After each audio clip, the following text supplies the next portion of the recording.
Welcome to Rad Parenting. The music that you're listening to, yes, country honky tonk.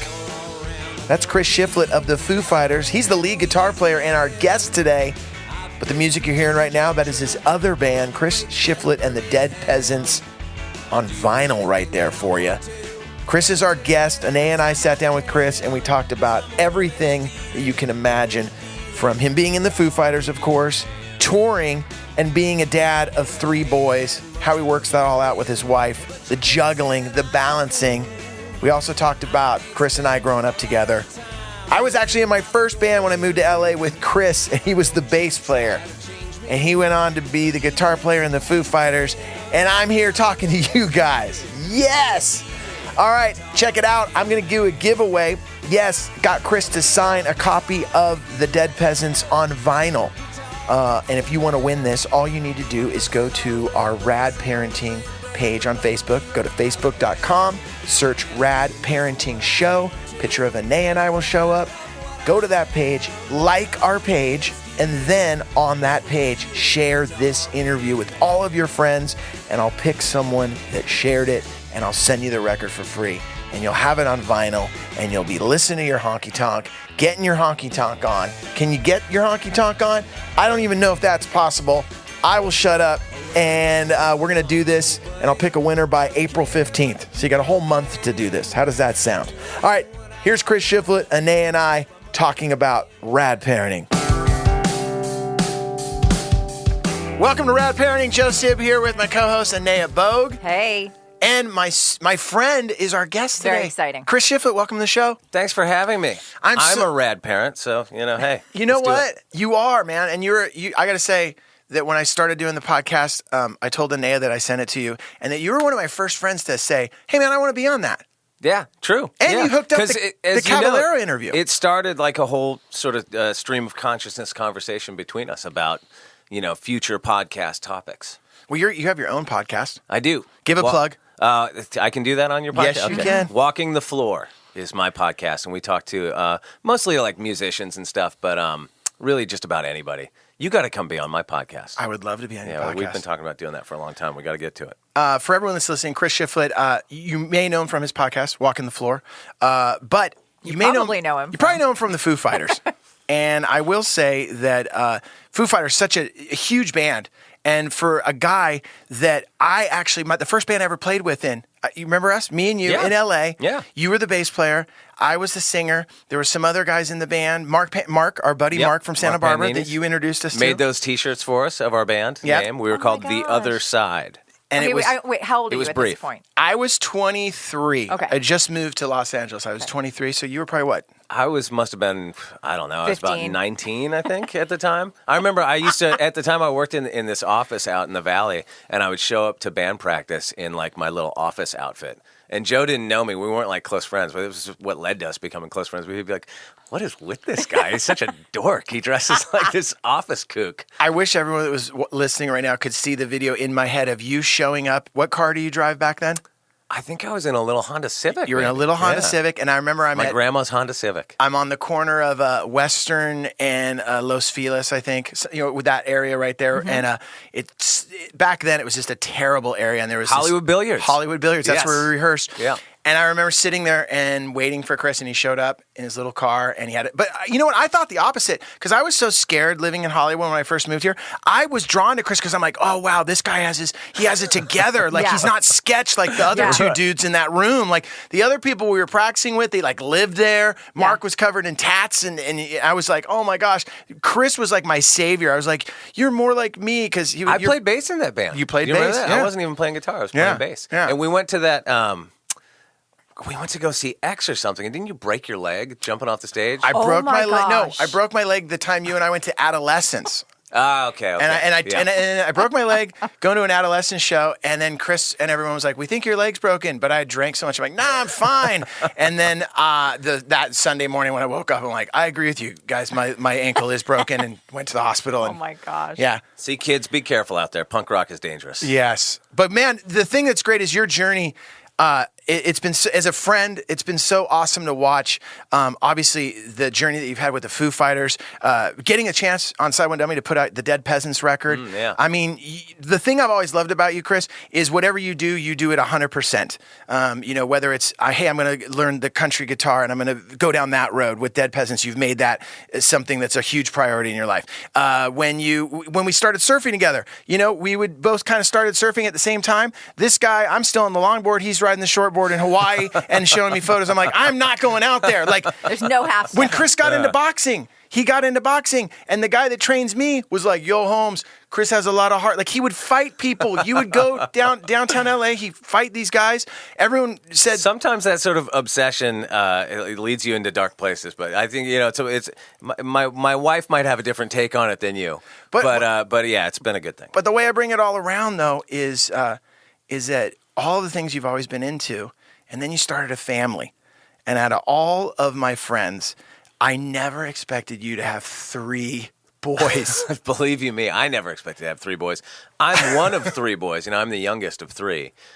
So it's been fun for my mom to sit back and laugh and go, ha. Now you get to deal with it too. I got to rewind because Anea and I have so many questions, but I think we'll start with, did you, growing up with 3 boys, what was your family upbringing like? What's the family parenting dynamic that you grew up with? We call it in this show like our toolbox. Like, what were the tools? I think, if we could narrow that even further, what I want to know is how did that parenting dynamic or family dynamic contribute, do you think, to you going down this extraordinary path, being that like no half-stepping personality? Well, it's interesting. When I was a kid, I grew up in the 70s and the 80s. And I think that my family dynamic was pretty normal for that time. My parents were really kind of progressive in their way with parenting. Where'd you grow up? I grew up in Santa Barbara, California. Okay. Beautiful. And I say it was normal for that time because, my parents got divorced when I was really young. Like, I almost don't really remember them being together. I was maybe 2 or 3 years old, I think, when they separated and ultimately divorced. And we bounced around, me and my brothers, between my mom and my dad until I was about 6. And then my mom had custody, and we spent the rest of, our childhood years with her. And my mom was a great mom. I as a parent now, I look back on how she raised us, and I have just tons of respect. My mom was a really strong, wonderful woman who worked full time. And to back up a little bit in her life, when she grew up and went to college, she just assumed that she was going to be a housewife. That was in the late 50s, early 60s. Even the fact that she went to college. Right, was kind of an anomaly at Extraordinary, that time. And so she got a degree in like anthropology or something. Nothing that she ever thought she was going to build a career out of. And then she did become a housewife, for quite a while. And then, so when she divorced my dad and went out into the workforce, she had to start from the very bottom. She started as a clerk typist at the probation department up in Santa Barbara, and then worked her way up ultimately to being a supervisor of probation. So she was, she worked full time my whole childhood, and that was, I think, a good example to see your parents work hard. Yep, sure. But it was also, for my childhood, freed up a lot of time for me and my brothers to get into trouble and kind of goof around. A very different era of parenting than what we have now with like the helicopter parenting that we all kind of do. My mom loved us and was as involved in our lives as she could be, but like I don't remember a lot of, she didn't arrange play dates or anything like that. We were just kind of left to our own devices. And even on the weekends, my mom was busy, taking care of errands, cleaning the house, shopping, cooking, whatever, and doing the wash. She had 3 boys to take care of, and she was doing it 100% on her own. So it's not like today. It's very different than how we parent. One of the upsides of what I do for a living is that although I'm gone a lot, when I'm home, you're really home. I'm really home, and I'm there for my kids, and it's assumed, and it's great. It'll be interesting to see when our kids, our generation's kids, all grow up. If that's a plus or a minus, I don't know. How old are your boys right now? My boys are 12, 9, and 8. Wow. Yeah. Yeah, no, that's really cool. And I think that it's interesting, and Joe and I have talked a lot about what might be the sweet spot, the way that we all grew up with our parents, for the most part, not being helicopter parents. And I think even with parents that stayed home, there was still like, I can remember with my brother, my mom was home for the first 9 years of my life, and then she went back to work. But I still remember us having tons of time to just be off on our own doing stuff. Sure. And I wonder how much that has to do with us having the space to become individuals in our own right and not be like just extensions of our parents and their agenda. I really think that is such an important question that so many of us as parents are going through, because I grew up same situation as Chris. You know, my mom worked so hard selling real estate. You know, I always say that she was the original multitasker because she could sell real estate, be on the phone, smoke a cigarette, and be stirring a margarita at the same time, and be making us dinner, like just doing everything. You know, and it was a real conscious effort of hers to always say, you know, whatever you want to do, you got to figure it out. You know, there was no room to say, I'm bored, help me, you know, drive me here, drive me there. Now that leads to the question, because Chris and I go back and forth. Obviously, you know, we talk during the week, and you know, he's driving the kids to the surf lesson. I'm driving my son to baseball practice, picking my daughter up from drama camp or you know, drama. The question, you know, how does that all play out when we're putting all these activities in there? Because sometimes I wonder. I had this question. You know, I asked a parent the other day, and I think I talked about it on another podcast. They were picking their kid up from basketball practice. He's switching uniforms into baseball, and it's like, and that's normal now. Yeah. By the way. That's and normal. they were almost like, isn't your son going to play the baseball? I'm like, no, because baseball season hasn't started. No, on Mondays, my 8-year-old is in a school play till 4:30, and my wife picks him up. He changes into a soccer outfit in the car and shows up a little bit late to his club soccer practice. You know, and then he's got to come home and do if he's got some homework. I mean, it is insane. I don't call the schedule. Yeah, and you know, I saw your minivan. You know, I have the minivan. I don't call it the minivan. I call it backstage because it's just people changing, more gear. Like, you open up our van. There's all the gear for everybody that needs to do what they do. But I mean, what do you think about that, Anea? How does it play out at the end? Do you do the same thing with your kids? Are they running? I really try not to overschedule my kids, and that's been a conscious choice on my part to try to create, like, I'll straight up be like, you go have some time for you. Like, go have some me time. I'm going to go have my me time. And I think that it really does give them an opportunity.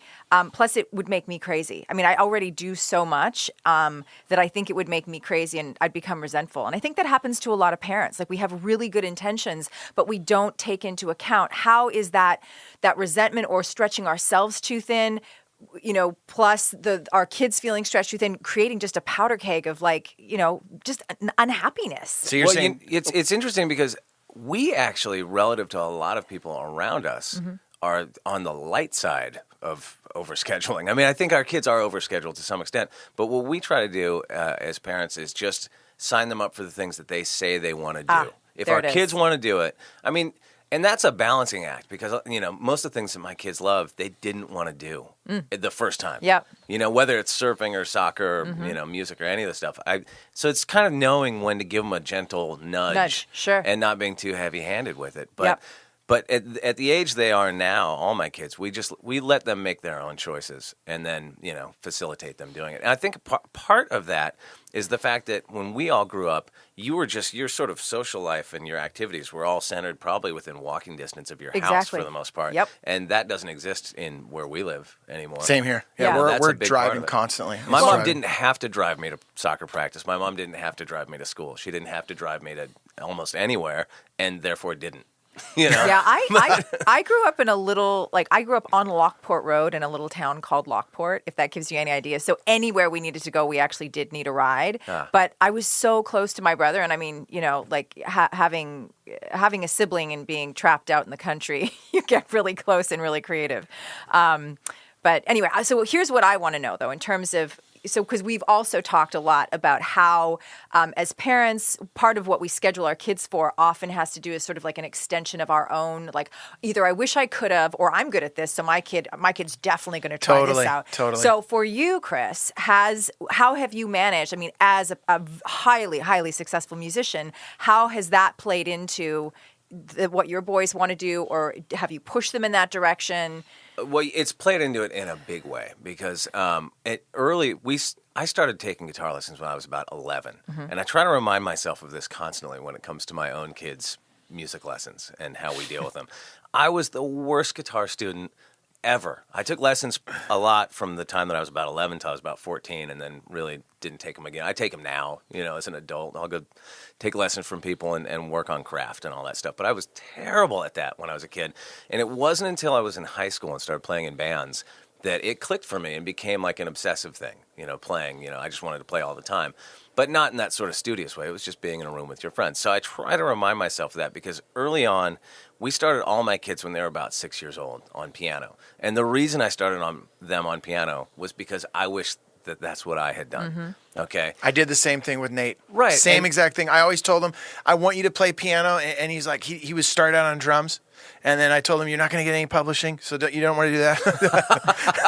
Oh, no. Yeah, no. Yeah, get off I the did. drums. But what it did come down to is exactly what you said. I always wish I could play piano because I always loved when you were at a party and someone could sit down and do the party trick where they knew like 3 or 4 Beatles songs. Or it's Christmas and they sing some Christmas. I love that. Whatever. And absolutely. I did exactly what you did. But it's also, it makes the most sense if you're ever going to learn anything else to start there. And so Can you explain to our listeners like why that makes the most sense? Well, because the piano is laid out in a really logical way. You see everything in front of you. See Guitar, octaves, you see it all. Notes, and it just repeats itself over and over. And written music, if you want to go down that road, is written, I think, for piano. It just lines up with it perfectly. Whereas it doesn't make any sense for guitar, and guitar is laid out really, in a kooky way where I don't want to get too into the weeds with that. But it's easier visually to learn piano, and I think it really helps with songwriting, with understanding melody and theory and all that stuff later on down the road. But I tried to approach it when we started the kids as just, this is math.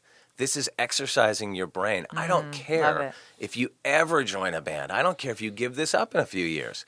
But right now, this is math, and we're just doing this with your brain, and we're just helping you. This is going to make you better with everything in your life. Oh. So you may hate it right now, but I'm going to press the issue, and I'm going to make you do this for a while. And then when you're 14, if you do go, hey, you know what, I want to play guitar, I want to play saxophone, or I want to play anything, you've got that knowledge of that, that foundation, that knowledge base that you can take with you in any other thing. And I see that happening with my kids now, that they're getting a little bit older.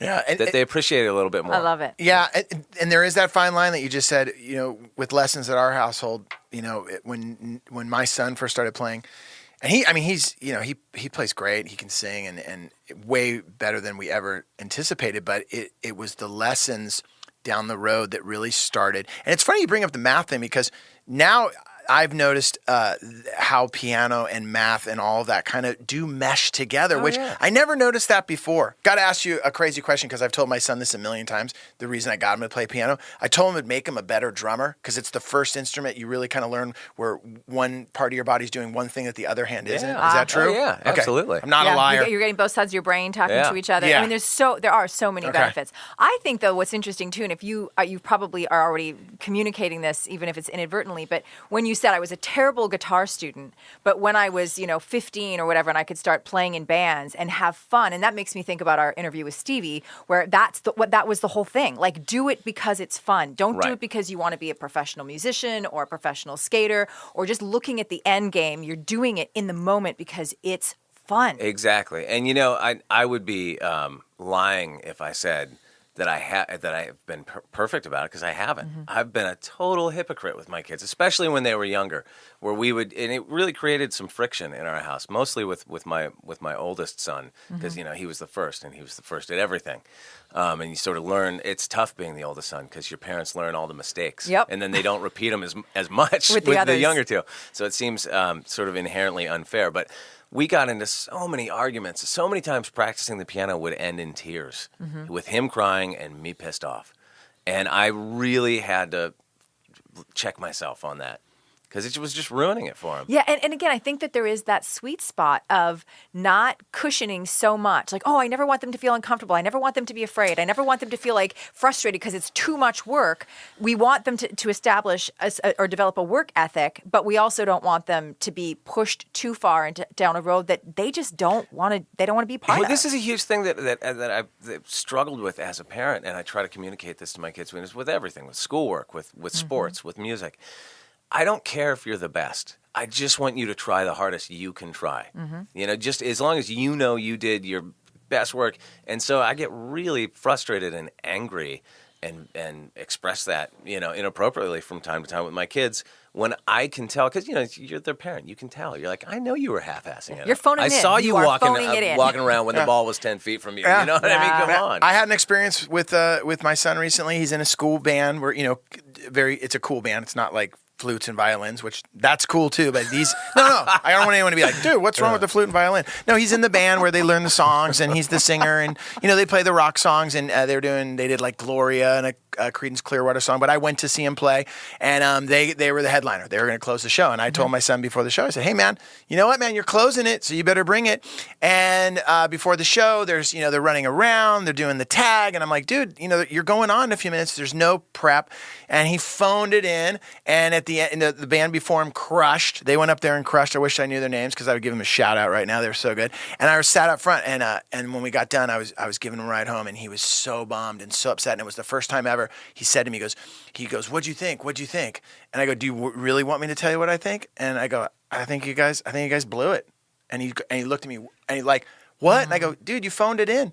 And I go, first thing is, you're the singer. Learn the lyrics. Let's start there. And he just looked at me. And then as a parent, I was like, whoa, this is a new road I'm going down. And I want to ask you, because I didn't say, I didn't go down the road of, and you suck, or you're bad. Yeah. And I just said, hey, man, it hurts right now, doesn't it? It doesn't feel good. And he started crying. He goes, Dad, we were terrible, Dad. We were terrible. And he starts going through his band. And I knew he was a band member. He goes, Joe has his guitar too loud. What was going on with his drummer? Guy doesn't, he's hitting the cymbals. And then he goes like this, and the PA, who's running that? And I'm like, wow. He's seasoned. Yeah. Wow. I'm like, you're blaming everyone. I go, buddy, you're blaming everyone but yourself. The only person you have control over is yourself, That's number what I said. one. And number two, what I like about what you did, and this is what I think is important for us as parents, is it's one thing, and I think we have an obligation as people who love our children. This has got to be the safest place for you to try things out. Not just as parents, for the kids. This has got to be the place where they can screw up, they can have big successes. But I think that the difference between us as parents critiquing their ability versus critiquing their effort. And I thought of what, yeah. You critiqued his effort. You're like, you phoned it in. Yeah. You didn't do, I believe, Joe, even, already, I know this about you. If you had seen him out there doing his best, and then he was hanging his head low in the car because he just felt like it wasn't what I wanted it to be, whatever, all the other guys didn't do their, but you would have been like, you know what? But I saw you up there giving it your all. And that's what matters. The thing that saved me, though, and I thought of you right away, was all I kept saying in my head was, don't shame him. Yeah. Don't shame him. And I never even knew that word until we started doing this podcast, which I wish I would have started this podcast 10 years ago. Sorry to my oldest. Yeah. You can try again with your grandkids. Speaking of shaming, 3 boys, there's got to be a huge musical taste going on in your household. What's great? This is a very interesting thing with the way that people get their music nowadays. It's so different, and there's so much more to distract kids that my kids, for a long time, I was concerned, why aren't they into music the way I am? Mm-hmm. Why aren't they? When I was 6, I was obsessed with music. When I was 4, I was obsessed with music. And because music was my iPad back then, you know what I mean? And they have iPads, so it's just not. It's it's really hard to accept as a parent. We just live in a very different world. But so I got them all Spotify accounts and Sonoses in their rooms, so they can listen to anything Wait, what that's is that ever been second word? recorded. Sonos. It's like a home audio system. Got it's it. Great. There's little speakers. You stick them all over your house. So with those two things, they can literally listen to almost anything that's ever been recorded. And I remember this was last year when I was touring a lot, and I was leaving for a tour, and I said, look, you guys, I got you these things. Develop your own musical taste. Explore. Figure it out. And I came home, and they were listening to Weird Al Yankovic and joke songs, and then Gigi Allen. bands like nothing against them, but bands like Bastille and Imagine Dragons, just things that aren't, it's not my taste. And it was great. It worked. It totally worked. And now, and I always remember this with my own dad, and now they finally, after years of me trying to shove the good stuff down their throats, they've come around to the Beatles. My kids are having a Beatles phase, all of them at the same time, and they're learning Beatles songs on the piano, and it's how great is it? It's the greatest. And not brought on by totally you? Worked. And not brought on by you? Well, I mean, I'd like to think I had a little influence. No, but I'm saying you weren't I didn't listen. Well, I did force it on them, But they rejected it when I did that, and they got there in their own path. Yeah. And I think about that with my own dad. My dad listened to like Bob Dylan and old blues and Stevie Wonder and Bob Marley. My dad was cranking Bob Marley in like 74 or whatever when we were little kids, when nobody knew who Bob Marley. He was totally hip. And at the time we were just like, God, this sucks. What is he listening to? Yeah. Like, me, well, I want to listen to Kiss and the Stones. Yeah, You know what I mean? For me as a kid, it was Carly Simon. My mom would just Oh jam yeah, my it mom was full like volume. James Taylor and Fleetwood Mac and all that era. Jim of Croce, stuff. all that. Yeah, and we just hated it. And then it's like, it was there, and you get to a point where you go, oh wait, no, that was the good stuff. That was actually better than most of what I was listening to. And Absolutely. so you have that. You get Absolutely. that influence no matter what. I also think that music it says so much about like we can learn so much about our kids by paying attention to what they're watching, what they're listening to, just what they're drawn to as individuals, and figure out beyond their musical taste, what else can I learn about my kid that he or she really digs that particular song or that particular artist. So I think it's also an opportunity if we give them space for that. Oh yeah. Yeah. I got to ask you a question. You brought up being on the road, and Anea and I are always talking about, we actually did a show, the United Front, mom and dad being on the same page. I got to ask you, when you're touring a lot, I know you guys are off the road now for a while, but when you're out on the road and your wife's at home and there's 3 boys, how do you guys manage to keep the United Front with parenting? That's a really tough question. This is one of the prime,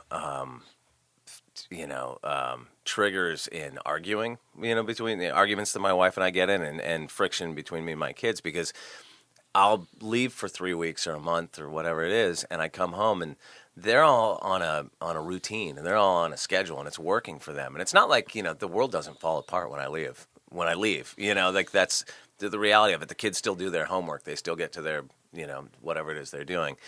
But maybe they're not all doing that the way I want them to, exactly. And so I come home and, there's friction there. I don't have a good answer for that question because that's something that we argue about a lot. Do you have like a daily, are you in touch with them daily? Or are you like talking to your wife daily and she's giving you like the update on what's up? Oh yeah. I mean, thanks to modern technology, I'm FaceTiming with my kids almost every day. We're texting back and forth. They all have, iPads and iPhones and things like that. So, and of course, my wife I talk to multiple times, every day while I'm on the road. So I don't lose touch in that way. It's not like just no communication for 3 weeks. But it's tough. My wife understandably gets upset because she'll be like, back off. You know? You don't need to micromanage how I'm parenting. Yeah, she's like, I've had this for the last 3 to 4 weeks. Yeah. And it makes me feel better because, even though I'm not touring for 3 and 4 weeks at a time or a month, I still run into that. And I don't know if you do, Anea, in your household, but I still run into that just on a daily basis of us sometimes not being on the same page. It's almost harder when I'm home. I mean, I've been home for a couple months now. Because I feel like what that is at that point, and my wife and I, now when there's a topic, and this is something I just learned to do that I'd love to share, is that before we have a big conversation over something that's, that, hey, so-and-so wants a pair of shoes, they cost this much, that's just recently happened in the house. How are we going to make this happen? My thing is, we don't get that type of shoes. Those are too expensive. I wear Vans. So-and-so needs to wear a shoe that costs this amount. Well, we don't have this whole conversation I'm having right now in front of the kids. So we'll have our time, little coffee, and, figure it out, and then come back with strategize a plan, opposed to figuring it out in front of them, which... Is that better to do? Well, that I think it is. Of course, that's part of the United Front, and really, maybe that's the question to you, Chris. Is so let's just say that you're, all hell is broken loose while you're on the road, and your wife calls you and says, "Okay, here's what's going on." Whether she's just venting or she really wants to be like, "What? How do we manage this?" And are you two able to, even at a distance, are you able to have a conversation about like, here's the deal? And Chris, I'm going to get on the phone with the boys or with whichever boy it involves tonight and reinforce what you're saying. We haven't had to deal with that much, to be honest. There's have been a couple times where, something will happen where, Liam will be my oldest, or any one of them will be having an issue, and I'll have to hop on the phone with them and have a little talk. Most of the sort of friction of me being gone really tends to be between my wife and I over, just like pointless, dumb stuff that if I was a more disciplined person, I just wouldn't, it's she'll say something. You know, she was going to do this. For example. Well, what would be a good example? Just so we have some sense. Right? Yeah. It's going to be great because people are listening are like, I don't travel or in the foos, but I still have that friction at my house. Yeah. You know, because I think all of us have it. Yeah. I mean, it's just universal. I'm trying to think of what would be a good example of that. Kid related or non-kid related? Yeah, let me try to think. You put me on the Sorry. spot. Okay, I know it's good. It's good. Right now, everyone's like, God, he has the greatest relationship ever. What a great. No, I mean, we fight about what would be. I'm just trying to come up with a good example. Something like, my wife wants to buy a new piece of furniture or something. My wife does interior design, so she's constantly. Nice. I mean, that's why I would go to that because that's something that constantly comes up because she is always out around home stuff and is constantly. I want to redo this, so maybe I'll come home and she's redone the living room or wants to redo the living room, and I'll lose my cool over it. And, that can be tough. I mean, I wish I could sit here and say that we do what Joe and Karen do, which is to go have a cup of coffee somewhere and calmly discuss it out of earshot. I didn't say calmly. Oh, no. And I will say this for everyone, for people, the coffee is a lot of times it's let's go get a margarita and let's figure this out. And then what I try to do is just deter it into what I want to have happen, but that doesn't work. We do end up having that conversation. How many margaritas do I need to give her before she's going to be on my side? 1.5. We usually split. The thing that. Whether you're traveling with the Foo Fighters, whether you're a parent that was like our parents, working and traveling, there is that constant struggle of pulling it all together. For me, I have 2 kids. Anea has 2 kids. I got to say, 3. What I mean? Well, 3's a very different dynamic. What is that dynamic like? Being here with you guys today it's really well timed because we had this morning before school trying to get the kids out the door to go to school, and we had the classic morning breakdown. And this happens, and it's not just in the morning. This is the classic friction with my children and between my wife and I and our children, where we have 3 boys. Okay, so you have my oldest. This is my personal theory. My oldest was an only child for 3 years. And then my middle guy came along, stole some of his thunder. He has just resented him ever since. From the day he was born. Yeah. Had an issue with him. So as they've gotten a little older, the dynamic in our house is my oldest picks on my middle guy. My middle guy, gets weepy and cries about it. And it comes to us, Liam's. And a lot of times he'll be manipulating the situation too. It's not always just that my oldest is actually out of line. Sometimes my middle guy has learned that if he, comes to mommy and daddy crying, that he wins, he automatically wins. Yeah. Then you throw in my youngest. Okay, my youngest is really close in age to my middle guy, so they're like 2 peas in a pod, which my oldest recognizes and manipulates the youngest to also turn on the middle guy. Okay, so it's this whole thing where Dashy starts getting it from both sides, and I think it hurts extra bad because my little Eamon is turning on him too, and that's supposed to be his ally in the house, So this morning, this is just the classic breakdown. We're trying to get out of the house, and I can hear from the upstairs bedroom that there's crying and there's shouting and something bad is going on. So, and then I hear my wife go in there and she starts getting into it with Liam. Get out, you're not supposed to be in their room, yada, yada. And my oldest, he knows what's coming. He knows exactly what's coming. This is the same thing that happens almost every day. He knows he's going to get in trouble. He knows he's going to lose the movie, lose the iPad, whatever it is, whatever the thing that he's wanting to do that day, it's going to get taken away. And I always say to him, why do you bother with this? You know where this is headed. And he doesn't have a good answer, but this was like a commercial this morning. You know what he says to me? When I go, why are you doing this again? You know what's coming. He goes, I swear to God, he goes, well, you know where I get this from? I'm like, where? He goes, I get it from you. Ooh. I learned it from you. Learned it from you. I mean, that is like verbatim. That's there used to be a commercial. Marijuana commercial. Yeah. I learned it from you. Yeah. It was. I was like, are you kidding? Anea. But wait, I want to know what is the thing that he was saying he learned from you? I don't know. I think anger. Interesting. Attacking his brother. I don't know. Sure. I think really what he's learned that because he's heard that be said before. Well, if you yell, then they're gonna. I think it's a smart kid manipulating the situation to make me feel bad. Yeah.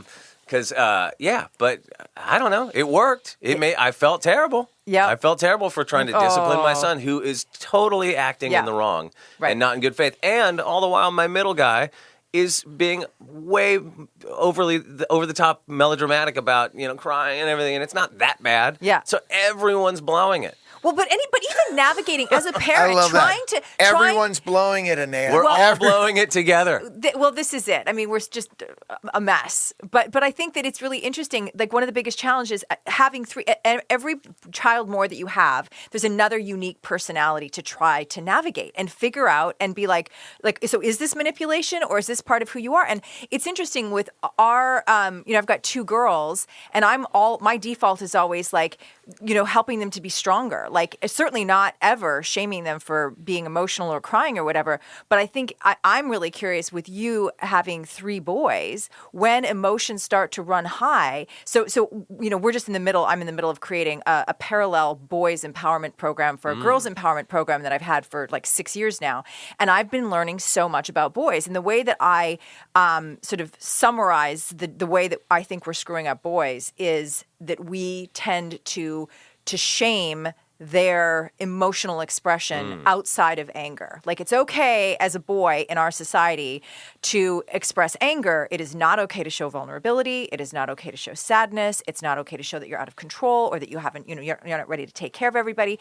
So has there been a degree of consciousness of that around that with you and your wife having 3 sons, and how are we going to raise them to be whole human beings?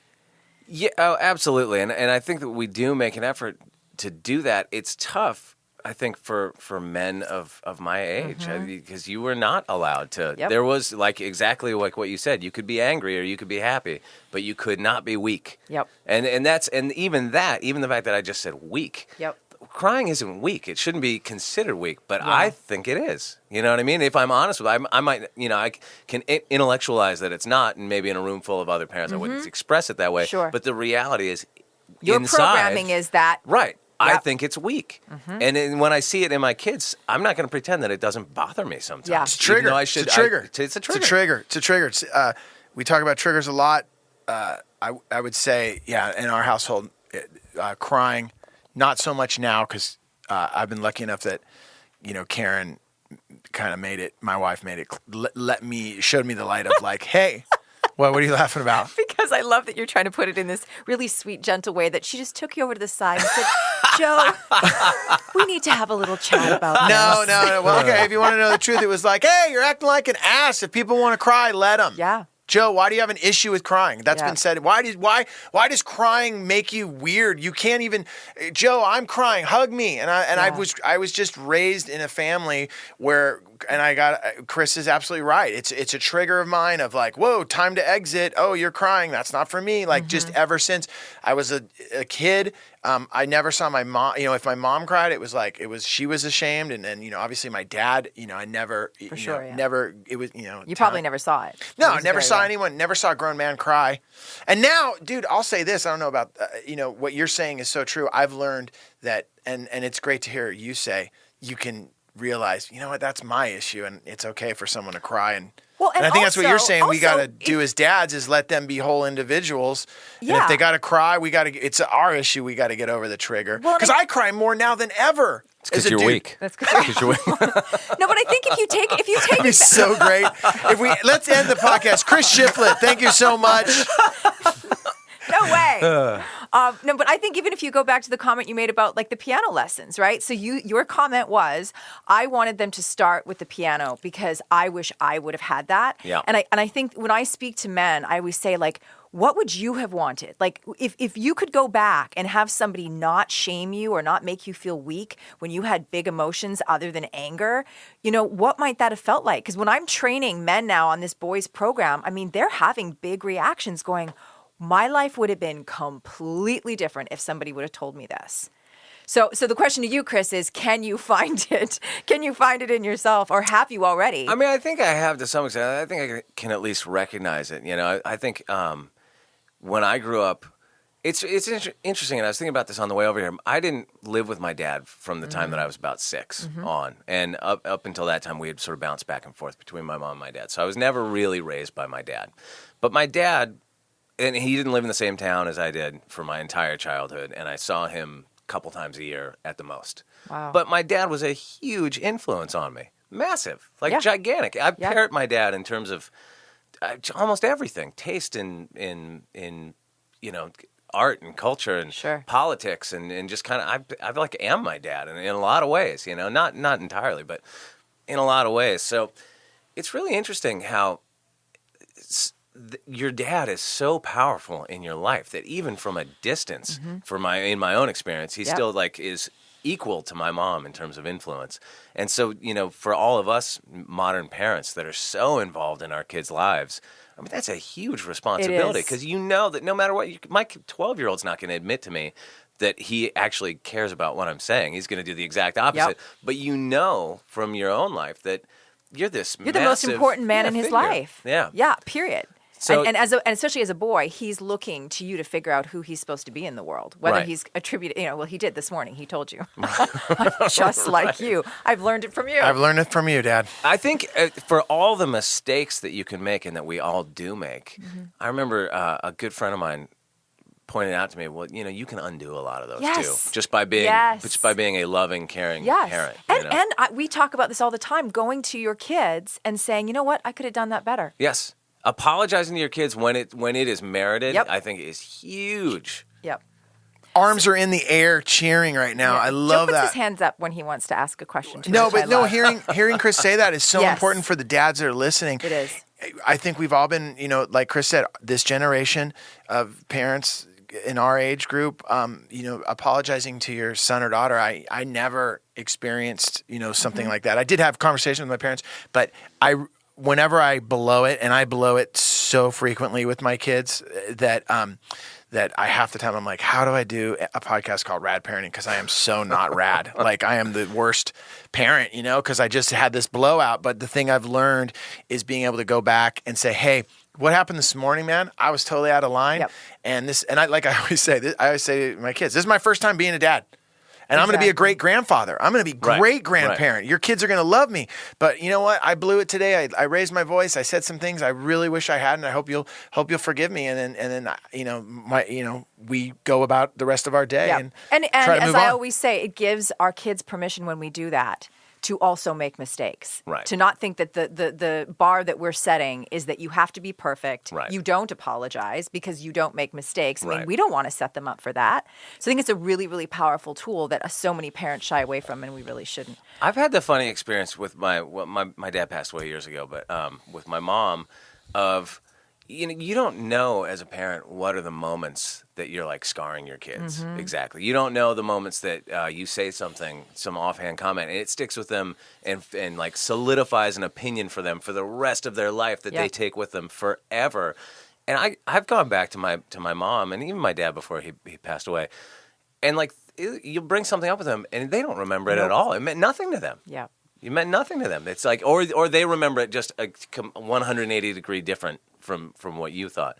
And it's really funny. You don't know what those moments are with your own children. Yeah, and when you have those conversations, it's like the Kaiser Sose, like, does not exist. Like I remember, you say things to my. I said I've had stories about my connection. Yeah, but like I said to my dad, I had this whole story once with my dad about something that happened, and he just was like, Joey, that never happened. And I was like, he really had forgotten that. And years later, I asked him, I go, we joked around about it, but you don't. He goes, Joe, I don't remember that. Yeah. And now, you said something at the beginning of the podcast. And before we get out of here, Anea and I have a couple more questions. But you said something at the beginning of the podcast that was so important that once you're a parent, you really learn to love and respect your parents so much more. Absolutely. I recently saw my mom. I was doing a show up in Santa Cruz, and I spent the whole day with her. And I said to her, I just said, Mom, I got to tell you, like, I want you to know, like, right now, how rad of a job you did. And I apologize for oh my gosh, I thought I knew everything. And then I apologized for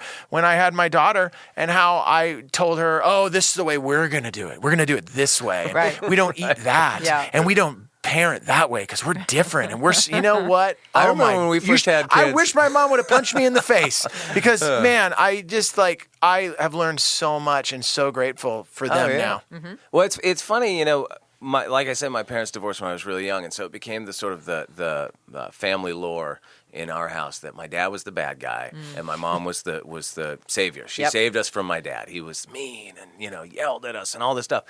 And so I just accepted that as reality for a long time, well into being an adult.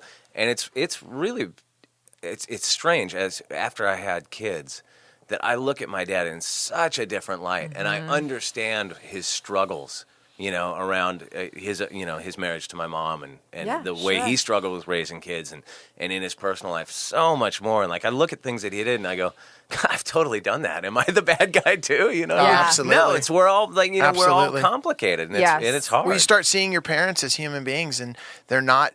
I always say like mom and dad are Mick and Keith from they're just like, oh my God, they're so amazing. And then one day you realize they're not. They're just human beings trying to figure it out. Man, I think about my mom and dad at the age I am now, and I go, oh my gosh, man, like the fridge was always full and there was always a roof over my head and the power bill got paid. How the insurance, what? Now I don't know how they just weren't like, get away from me. Yeah. Like, they were so loving. And they were divorced, just like, they made it happen. And we always had a brand new pair of Vans on our feet and some fresh OP shorts and like whatever we needed, and we didn't grow up with, my mom was a single mom working and she handled it. She took care of it. And we always say it's taking the toolbox that our parents gave us and just kind of updating it to the new tools of parenting that we're trying to incorporate into our own families. So what would you say is, whether it's from things your parents did, maybe your mom more than your dad, or both, or now you in your role as a parent, if there was one tip that you would give somebody listening who's maybe just at the beginning, what is maybe the one thing you're like, here's one thing I know for sure that is like a solid tool to have in your parenting toolbox? Well, I would say, when we first started having kids about 12 years ago, it was all about attachment parenting. And we read all these books and, it was all, I bet if you went back and reread those books that we all kind of misinterpreted what they actually said. That's my guess, because it's been a long time since I read them. But the way that we treated our kids was it was like a little too much respect. Really, and we're paying the price for that now, where we have these kids that think there are equals. I would say love your kids, but be strong with them, and make no mistake about that. Let them cry it out in their crib. Tell them no. Yeah. You don't need to get down on your knees and explain, Liam, I respect your feelings right now, and I understand that you're just, what? Some of that stuff I think is well-intentioned. I don't think it's practical. I don't think it works. I don't think it does your kids any favors in life. I think that's something we can take from our parents' generation. Right. That's better. Be strong with your kids and let them have a little more independence. Let them work things out for themselves a little bit more than we all did. And you'll probably have happier children at the end of the day. I agree. I mean, the way that I always put that is that we have to, I believe that kids want space to figure out who they are with guidelines to feel safe. And I think that being strong part is the guidelines. It's saying like, I got you, and I'm going to reel you back in if you start going, if you start getting out of hand. But I'm also not going to be on top of you so that there's no room for you to just do your own thing. They are separate individuals to us, and they need to figure it out their own way. One of the best things, I remember there used to be it might have been an XM Sirius, Reverend Shmuley. Did you ever listen to him? He was great, and one of the best, he was this Rabbi Shmuley. And Rabbi Shmuley, and he just had a show about... Is that a real name? Yeah, Rabbi Shmuley. Reverend Shmuley. No, sorry, Rabbi right. Shmuley. Sorry. Okay. Rabbi Shmuley, and he one of the best things he ever said was, let kids be kids, and all that they really want to know is that you're around, you're there. Like, as long as they know mom and dad are in the house and they're there, it gives them a sense of safety and a sense of security, and as long as they know that they can get a hold of you and that you're there, and as they get older, whether it's, hey, we're going to go to do this thing on our own or go to the park, which I know it's so hard for parents to let their kids walk in their own neighborhood to go to the park because we're so scared of, all the things we've read about happening. But as long as kids know that you're there and that you can be there to help them and still giving them that independence, I feel is kind of what Chris is saying, that at least in our household, we're starting to incorporate, because we definitely went down the road of what I feel is I have two lawyers, because they can they negotiate the negotiation that is going on. Like I want my daughter to negotiate like any deal that is going on at Side One Dummy, because she could just get everything. She can talk. I don't even know. Like I'll say no to her, and then the next thing I know, I'm driving to what I said no to. I'm just how did this happen? I'm in Malibu right now. I tell my kids. How am I in Malibu? clue. I tell my kids all the time, like, you think you live in a democracy. You don't. Nope. You live in Daddy Stan. Sorry. Yep. That's where you live. And Yep. you're going to do what I want you to do because I said so. Okay, wait. I That's have it. one more question before we wrap this up because I'm dying to know the And I whole have time. one last question. Too. Okay. Oh my gosh. Okay. So Okay. I want to know: do your boys get who you are? Well, that's a really good question. They all came to that, and I watched them all go through it in different ways, but around the same age. And I think the thing that happens, they grow up around our band and the sort of wackiness of that, and being backstage at these venues, and That's sort of part of just their normal. it's totally their normal. Or like flying in a private jet somewhere, and all the Sure. stuff that you wonder, like that is absolutely just their normal life. But when they figure out that what you do is different from what other daddies do, happened for all my kids around the same age at school. What age? God, when did that happen? It was, I think, for Liam, my oldest. I remember we were at his school. He must have been in like third grade or somewhere around there. Sure. And an older kid, like a fifth grader, came up and maybe had a Foo Fighters shirt on and said, "Oh, very cool. Hey, I love your band." Or, it was like one of those kind of encounters. "I'm a big fan of your band," kind of thing. And I remember the look on Liam's face was just like, huh? This is my dad. Like, why is this other kid talking to my dad? He's just my dad. I love it. And then I remember, I don't remember specifically how that happened for my middle guy, but it was cute with my youngest. It was when we were on tour last year. My youngest is 8. He's in second grade right now. And all of a sudden on tour, he clued into sort of how the rest of the world views our band. And I found him over and over Googling my name and looking at pictures of me online, like on his computer. And so it was like, that was his sort of way of wrapping his head around it. And he would ask me like weird questions, about Dave. He was real curious about Dave and Taylor, and just asking me. He was just trying to figure it out. Yeah. Like, what is this? What were some of the questions he would ask you? Like, I don't remember. Like, do you guys live sometimes together? Do you share the same room? No, I remember one time he says like, "So Dad, does Dave write all the songs?" I go, yeah. It's like kind of like his band, and we all kind of help out. And he goes, "Do you want to write all the songs?" I was like, Oh my gosh. Wow, you're getting in there. That's You're trying. Yeah. Great. Yeah. But it was cute. That was sort of his. It's just his way of love figuring it. it out. Yeah. It's like that's when it hit him. Like my dad does something. It would have weird been for a so living. great if you said, "Why can you talk to Dave? Like, what do you? Has he said something? I mean, Would that mean I got a bigger split? no. I mean, did Dave Hey, buddy, Yeah. did Dave mention something to you? Because I can remember give one you a time- song to give to him.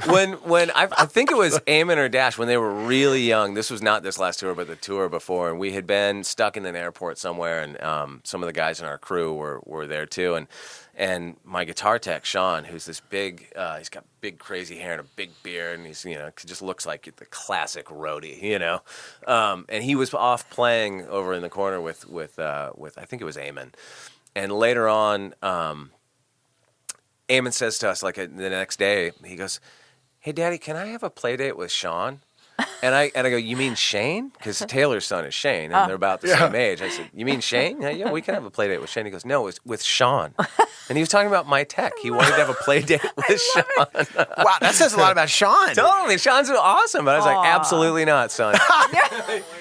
Chris, I got to thank you so much for being a part of Rad Parenting. Before we leave, though, I do got to say this. The last question I have for you, we've talked about so much. We've talked about your upbringing in Santa Barbara. We brought it through your relationship with your own father and mother, how important that was to you, talking about music, how that became a part of your life. The thing I got to ask you, the last question I have is becoming a father. What's the biggest surprise and biggest thing and change that you realized that you never anticipated? I mean, I've seen you play in front of 100,000 people. I've seen you do solos at the Staples or at the Forum. Guitar solos. I'm so proud of you. And I watch, I'm like, that's my bro. And doing amazing things. I used to joke around. This guy's done Letterman. He did Letterman so many times. I said, you can leave your clothes there because you could just go back and do it again. With all of that said, becoming a dad, what's the biggest thing that hit you that you didn't expect? Well, I think probably for anybody, becoming a parent is the first time in your life that your life just is no longer about you. Yep. You know what I mean? So much of what you do prior to that is about yourself and your ego and pursuing your whatever, your journey in life. And the second you have kids, that all flips on its head. I mean, there's other things like, for me, you know, I was the guy, as you remember, I would sleep till noon and, you know, sleep till noon or 1 every day, and I'd be out till 7 in the morning and just living that life.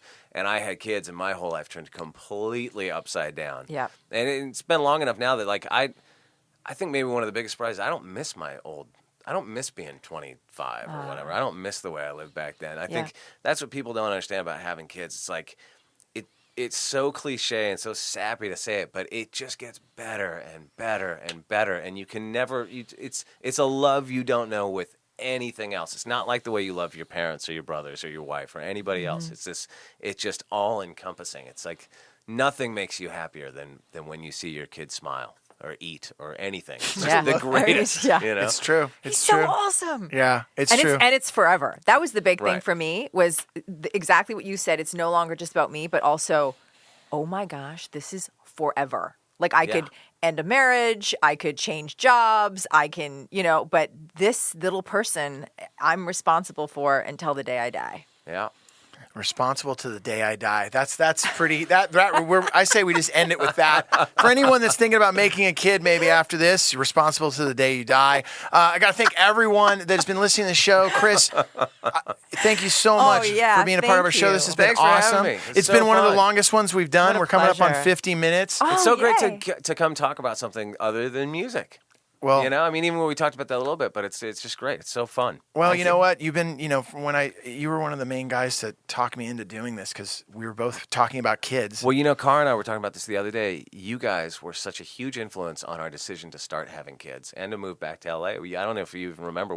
Cara and I, my wife, were living in New York, and we came out to LA, and we went to a get together at your house, and I think it was you guys, and you just had Chessa, and I think Bill and April were there, and I don't know if they'd had. I think April might have been pregnant. She might have been pregnant, and we saw your guys' life, and we went, "That's what we want." Wow. We want that too. Okay, crying right now again. God, I jog, I what cry. What a beautiful way to end. Yeah, I love it. I love it. Hey, anyone has any questions about that get together, you can email us at rad. Hey, anybody you want on the show, and do me a favor, anyone listening to the show, please go to iTunes. You got to do the reviews. That makes such a difference, and people get to hear about the show. Any questions or anybody you want on the show or anything that you want to talk about? Let us know what you think. We want to hear from you. radparenting@gmail.com. Check out Chris' podcast one more time with that. Walking the Floor. You can find it in the iTunes store or walkingthefloor.com. Absolutely. Nice. And if you're a fan of like WTF, you will love Chris's podcast. Oh, thank you. Yeah, I mean, seriously, you've had everyone from Mike Ness, Stevie Caballero, Jack Grisham, all these people that I love, plus a lot of musicians that I never knew anything about. And Dwight Yoakam, Merle Haggard, all those guys. Merle Haggard interview. You're not messing around. He's not. We're trying. What did I say at the beginning? When Chris does something, he does it 100%. I love that. And the thing I love about Chris, too, he's never late.